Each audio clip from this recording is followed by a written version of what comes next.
In a bustling village at the edge of a vast forest, there lived a wise elder named Sorin. Sorin was respected by all the villagers for his wisdom, fairness, and integrity.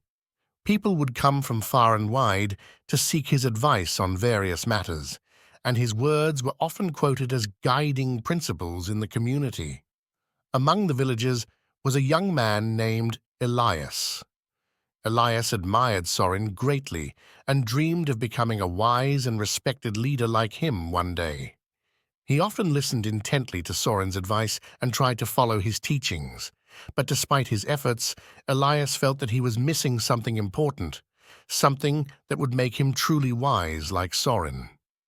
One day, Elias decided to visit Sorin and ask him directly for the secret to becoming a great leader. He found the elder sitting under a large oak tree, quietly observing the world around him.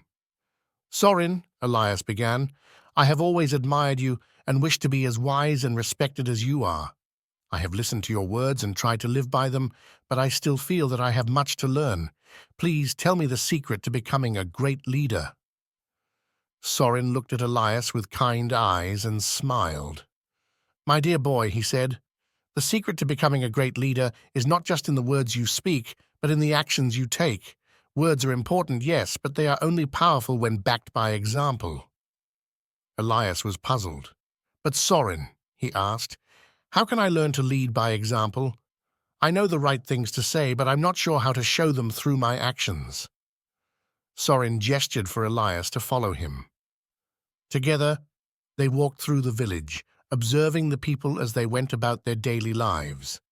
Sorin greeted each person with a warm smile, helped those in need, and treated everyone with respect and kindness, no matter their station in life.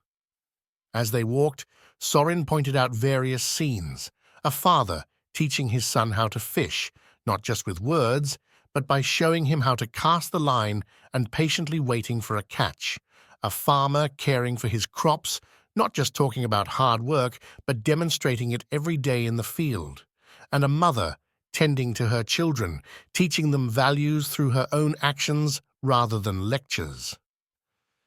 "Elias," Sorin said, stopping near the village well, "you see, true leadership is about setting an example for others to follow.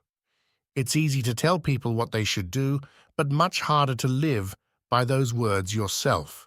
When you live with integrity, compassion, and dedication, others will naturally be inspired to follow your lead."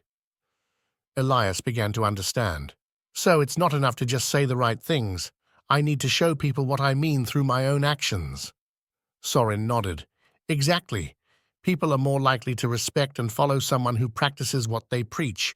Your actions will speak louder than any words you could ever say. If you want to be a great leader, let your life be an example of the values you hold dear." Elias took Sorin's words to heart.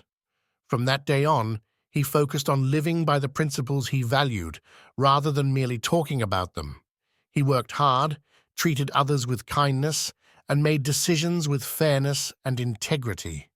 He found that as he did so, people began to look up to him, not just for what he said, but for how he lived. Years passed, and Elias became a respected leader in the village, much like Sorin. He had learned that true leadership was not about grand speeches or impressive words, but about leading by example, showing through his actions the kind of person he aspired to be. As the village prospered under his guidance, Elias often reflected on Sorin's wisdom. He realized that words could inspire, but actions could transform. And in the end, it was through his actions that he had earned the respect and trust of the people. Moral of the story: actions speak louder than words. True leadership and respect are earned by living as an example of the values you wish to see in others, rather than merely talking about them.